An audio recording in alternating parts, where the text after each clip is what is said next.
Assalamu alaikum jama'a, na zo ne in yi gargaɗi akan abubuwan da suke faruwa a social media. Akwai waɗansu mutane da suka zo suka buɗe accounts da sunana suna roƙon jama'a kuɗi.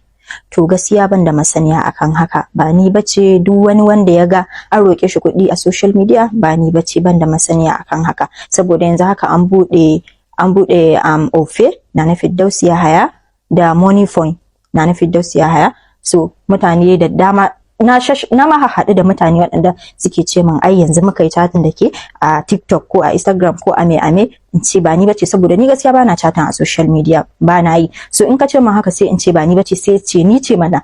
In ce ba ni bace to sai nuna min chatting din, ya nuna min gashi an roƙe shi kuɗi, ga receipt ga komai.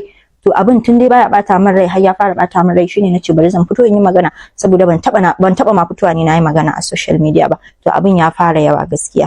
Da Allah ku kiyaye, duk wanda ya ga an roƙe shi kuɗi wallahi ba ni bace, ban da masaniya akan haka. Nagode.